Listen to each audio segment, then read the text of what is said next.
Sawadee-ka. Good morning. My name is Tara Schwartz, and today I would like to discuss Thai education. Please welcome to my classroom. I teach in the private sector in Thailand, in Bangkok, and I'm excited to discuss Thai education mainly because it's something that is quite passionate for me. Since I've lived here for 5 years, I've taught here for 5 years, and I've seen a lot of changes that have happened in the education system and in my students. The students coming from private sectors, students coming from public sectors, they all kind of seem to have a little bit different thinking. And so that's something that's pretty interesting to me. So I am happy to present Thai education today. When looking at Thai education, we have to really take into account the cultural influences that are important. There is a thick Thai culture that seems to really encrypt every, it's encrypted in each area of Thailand, and education is definitely included in that. There's also socio-economical influences, and there's the differentiation between public and private schooling that we need to look at. Part of education is planning and preparing for a future with the goal, what is it that we're hoping to change, or what is it that we want to succeed with our education? And that's something that I think Thai students are going to have to ask, the schools are having to ask, and the MOE is asking, what is it that we want to change, or what is it that we want for our future? One thing that is really big for the future of Thai students is ASEAN. What is it that the schools are doing to prepare for that? There's also adaptability that we need to look at. How are students adaptable? How are parents adaptable? How are schools being adaptable? And how is MOE being adaptable? Also resources. What resources are the students given, the schools given, the districts? Also the teachers. Are teachers equally given resources throughout different provinces of Thailand? Also technology. How can we create a wide global community or ideology amongst a small province-thinking population? There are some big cities in Thailand. There's Bangkok, there's Chiang Mai, even some other cities that have decent populations. Yet there's still a lot of villages and a lot of places where the country is not able to think on a large scale. They're only able to think about Thailand, only able to think about their province. They might not even know what's going on in Bangkok. Okay, so we have to really look at a differentiation between learning, between schooling across the nation. When we think about Thai teachers, education for Thai teachers can be quite short. There are many universities around Thailand offering education degrees, and there's also special training colleges. There's Rajapat universities, or the King's Scholars universities, run by the Ministry of Education's Department of Teacher Education. And they offer a 2-year program for primary and elementary teachers. That's all you need. If you want to teach high school, you need a 4-year bachelor's degree. And this is different from the US. In the US, no matter if you teach primary, elementary, high school, you need a 4-year bachelor's degree. Some even do a 5-year degree with a 1-year master's. So, looking at this, is 2 years enough for a teacher to be teaching elementary, to be teaching primary? Is it adequate for teachers? I guess we have to look at the test scores. We have to look at what's going on amongst the students. But no matter you do 2-year or 4-year degree, that you are guaranteed employment. They do move you. They can move you. But you're guaranteed employment, pension, and respect. There's a lot of social, cultural influences that really give kunkru or ajan a lot of respect and a lot of honor. Is the salary large? No. That's nothing new coming from the US. You're not expected to have a large salary, but there are a lot of benefits to being a teacher. A lot of teachers that were once in the public sector, especially the quality teachers, have moved to the private sector. This means that they are receiving more money, and for them it's actually quite beneficial. More money, less students in your classroom. But for the public sector, it is definitely affecting the public sector. There are less less quality teachers in the public sector now, and some classes have been a bit crowded due to this. The government offers a free 12-year basic education. There are 6 years of prathom, or primary school, 3 years of madhyam thom, or lower secondary, and 3 years of madhyam thai, upper secondary. And aside from offering 12 years of basic education, they are also offering free uniforms, free books and supplies. And this is very beneficial for students who come from small provinces or poor families. It definitely encourages students to stay in school and to further on their learning. Implemented in 2007, the MOE did create a 10th National Economic and Social Development Plan. And this is, would span for 5 years, encouraging a green and happy society. Right? That means this will, hopefully want to improve Thai people's quality of life while creating a morality-based knowledge against the adverse impacts of globalization. Right? There is a lot of globalization that's going on around the world, okay, and around Thailand, especially in Bangkok, and a green and happy society is something that can really, it sounds nice, but it doesn't, is it going to be effective throughout the country? Is globalization, how is it changing the country? Those are things that weren't really addressed in the article.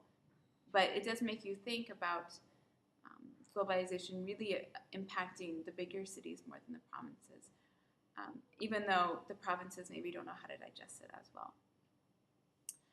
In order to create and promote this green and happy society, there was an increase in school years, and this is also hoping to promote that and also improve test scores. The government hopes to achieve this also through the quality of the entire educational system. They want to raise, the quality of the curriculum, the technology, and even the development of the teachers. Okay, so does this mean that there is going to now be more education for primary and elementary teachers? How are we going to really raise this bar? How are we going to raise technology for villages that maybe don't receive a lot of technology or don't have a lot of access to things? And how is the curriculum going to be properly changed or be really addressed when there's such a turnover of the board of MOE? Okay. When thinking about these plans and goals, we must next think about globalization's impact on villages, right? What about the technology and quality of teachers provided there? The MOE needs to start focusing on ASEAN. I think that this hasn't necessarily been properly addressed for all of Thailand, especially the smaller villages. Bangkok has the most globalization and is the most up to date with ASEAN, but how is the MOE addressing this throughout Thailand? How is it going to change all of Thailand, not just Bangkok? Okay. Next, what is Thailand's equality of education? Equality in the sense of access to education. Are all students able to attend schools? And when we look at test scores around Thailand, how are the schools being compared? Most children in Thailand are enrolled across the country, even though there is a small percentage of students that are not. The lowest enrollment is located in the southern part of Thailand, Pattani, Yala, Narathiwat provinces. These are provinces that have been having a lot of turmoil, a lot of political turmoil, a lot of religious turmoil going on. These are large Muslim population provinces, and the socioeconomic and socio-cultural factors have really changed and affected Thai education as a whole. Right? It's changing the test scores throughout the country and the national average, and it has done a lot of things to affect education. The provinces, these 3 southern provinces, do have the lowest test scores in every subject, and many students actually don't attend the public schools because they are going to study at the mosque. They are mainly studying in religion, in Islam, and in English. So when they come to their Thai scores, their Thai is not very well, and in most of their scoring, they're not doing very well. There's also a decrease of teachers that are willing to work there, right? This is, there's a lot of turmoil, there's a lot of things going on. There's not as much resources that are being sent down there, and there have been roughly, 60 acts of arson and bombings that have taken place in public schools and the Buddhist schools in the South, right? This is killing teachers and students, and so for a lot of teachers, it doesn't seem like a very glamorous job or very desirable to go there due to all this turmoil and all this struggle. Looking at the comparisons between schools, the provinces are compared by their average test scores. And, what is the real-life application of these scores? Is this a fair assessment of students? Maybe some students don't test well. Is there another way that we can judge and compare these provinces? So far, I have not seen another way. I know that a lot of Thai schools really focus on test scores, but I feel like there should be other ways to compare and to judge these provinces. Okay, nevertheless, we are going to use these scores to dissect the system. Since 2005, science is nationally the highest scoring subject, while English has been the worst. However, for English, Bangkok has by far the highest score. Okay, and actually Bangkok has the highest score in every subject. English, Thai, science, math, and my friend once told me, Kruntep pen pratet, literally translated into Bangkok is the country. And this reflects the idea that Bangkok receives the most attention, the most support, the most focus, and if you go outside of Bangkok, the provinces aren't going to be as, they're just not as rich, right? There's a very high-so community inside Bangkok. There's a lot of money inside Bangkok, a lot of people, and the government, most parliament is here. So is it fair that, most of the money goes to Bangkok? Are we seeing that, is this really affecting the test scores also? Okay, this could also be skewed because there's a large number of private institutions in Bangkok, right? These receive more funding than most public schools, and not from the government, but from separate areas or from the parents who are paying for it. And there's a desire and increase in private school attendance. Okay, this is increasing exponentially.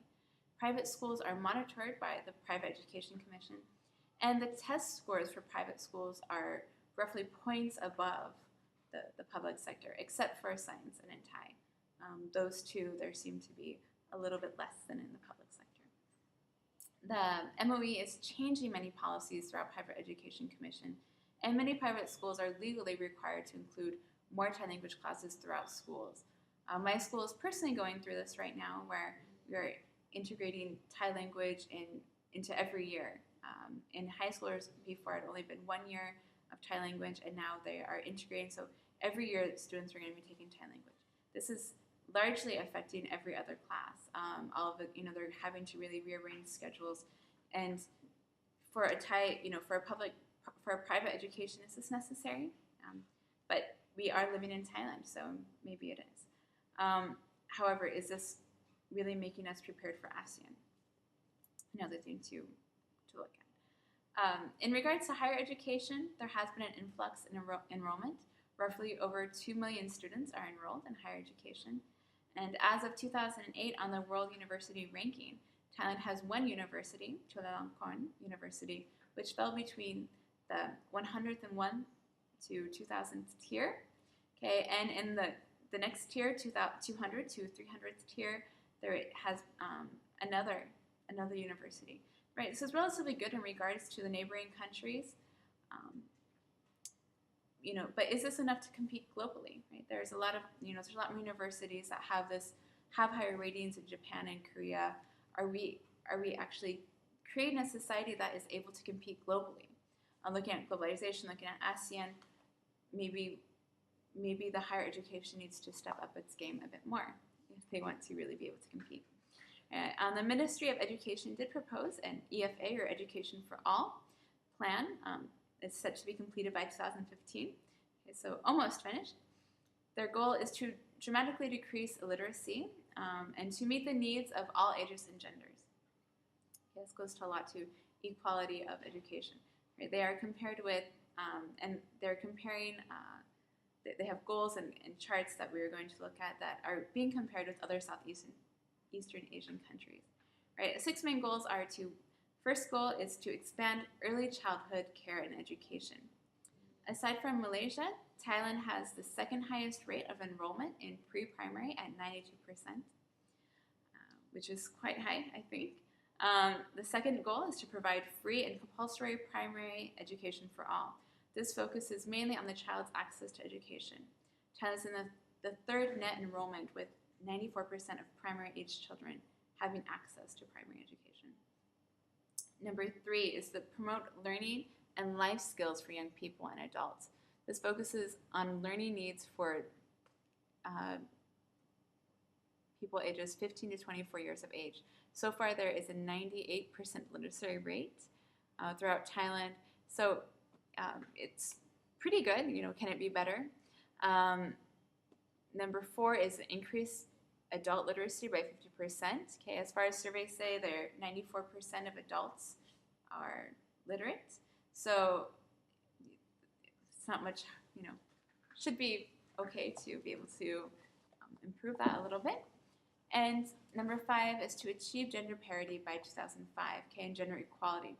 This focuses on equal gender participation in primary and secondary education while ensuring that there is education equality between genders. The gender parity was completed in 2005, and gender equality should be completed by 2015.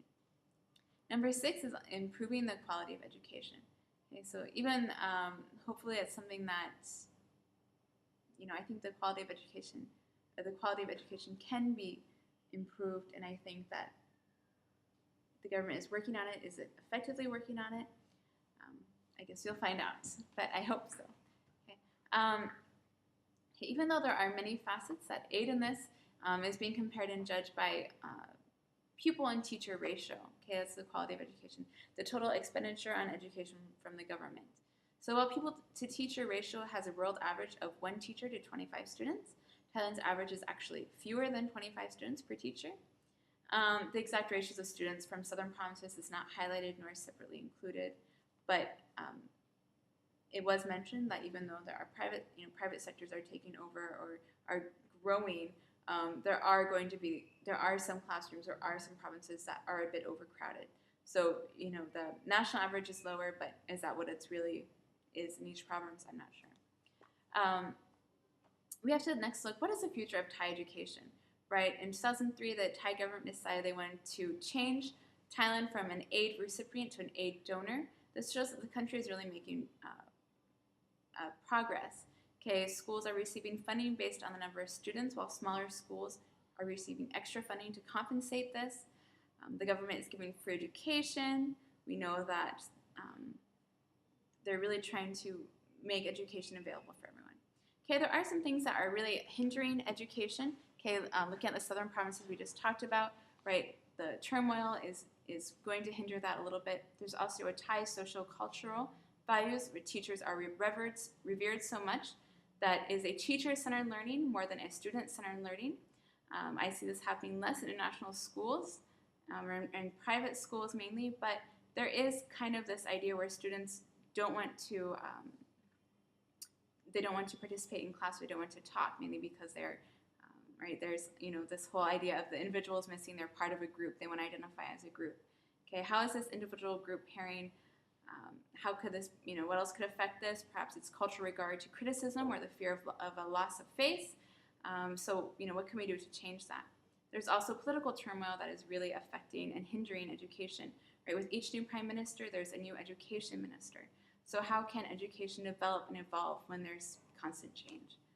Hopefully, Thai education will become more available for, on a global market, and that they will really learn how to compete globally. Thank you for listening today. I hope you enjoyed, and สวัสดีค่ะขอบคุณค่ะ